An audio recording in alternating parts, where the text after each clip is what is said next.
nice job of creating some stress with tips and roll shots and different things, and we didn't handle it very well. And we kind of lost our minds there for a while, made a ton of errors, and but they bounced back in game 4, and I thought probably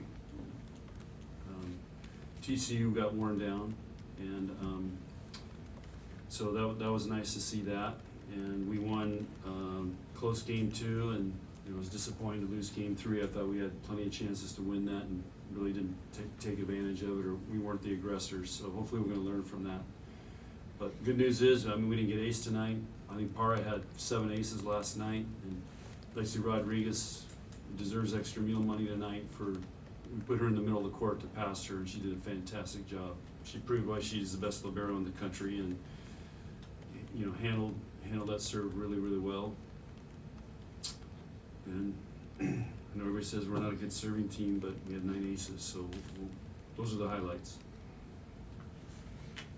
How important was serving? I mean, you got to out-hit both the second and third sets. How important was the serving game to keep you close and have a chance at those two?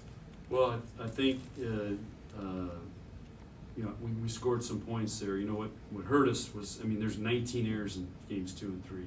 I mean, you're going to have a really hard time winning making that many errors, and that's very uncharacteristic for us. So I don't know what the deal was tonight, but it's our 3rd match in how many days? So I don't know if that's it. It was a long day sitting around waiting to play tonight, but that's very uncharacteristic for us, and so we got to learn from that.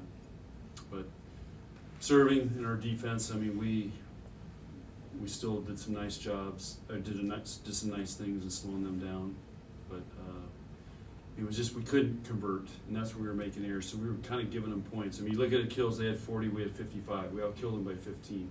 I mean, that should be a blowout. But it was kind of like a football team. You make a great drive, and then you have a bunch of penalties. And that's kind of what we did. We would get great opportunities and make errors and just give them points. Because we passed pretty good tonight. Did anything impress you about Para? She's just a really good volleyball player. I mean, she's be a great one to study. I mean, she's not that physically impressive, but she's got a great serve. We started serving her, and she was just diving balls, so we went away from her. Then we came back to her at the end there, and but she just hits every shot. She just sees everything. She knows Andy does this blocking, and she just abused Andy's left hand tonight. I mean, that takes a lot of skill. I mean, she was doing it on purpose. Like, there's Andy. I mean, you saw all those balls that just went off her left hand down the net. I mean, we can't dig those. But she's just really good, and then she tips right over the block, and we adjusted to have Laney there all 3 rotations, and we still couldn't get it because everybody else was trying to get it instead of letting Laney get it. How would you describe Harper's impact tonight? I thought Harper came alive tonight, and she's still got some work to do, but I was really impressed with her passing tonight. She's been working really hard on that. She was solid, and she got some big kills when we needed them and started moving around, and we were having a hard time killing the ball.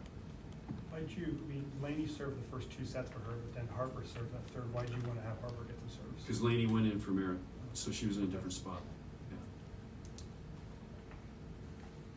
Would you learn this week that you can only learn once you start playing matches and get everybody on the same side of the net? Yeah, we got to get a lot better. We were doing some good things, but man, just attacking, we're making some really dumb choices. So we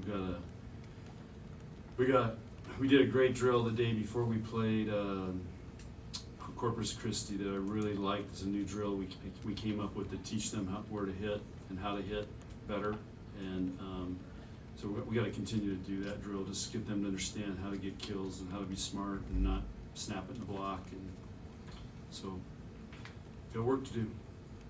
But usually in this time of year early, I mean, you got to win some ugly games, and I would say tonight at times was ugly for us. Any Any questions? How are you feeling about your use of DSs and who's playing in the back row? What hitters are playing in the back row? Well, that's the system we kind of created is who's, if somebody's hot, we go with it. So tonight, we started with Merritt, and we went with Harper hitting out of the back row. She did a really nice job of managing hitting out of the back row. And we got it where we can, have Lindsay go back there or Taylor go back there and play all the way around. So that's kind of what we're working on right now. But the question is, who helps us more, Liv or one of those guys in the back row? And that's the question. So we always want to have one hitter back there, and we'll just see who's hot. We can adjust. And that's like we did tonight. You mentioned the physical exhaustion from playing 3 matches in 5 days. You do the same thing next week, starting with a road match, then home Thursday, home Saturday. How did you learn anything from this week that kind of helped get through next week? No, we just got to survive, and they got tomorrow off, which will be nice, and then we train down there Monday, and then play Tuesday night. So then the hard part will we'll get back late, and then we got to play on Thursday. So it's going to be a good mental challenge for them. But again, that's why I got to play some more players, because we got people that can play. All right, thank you, everyone. Okay, guys, thanks. Hope you can make the deadline.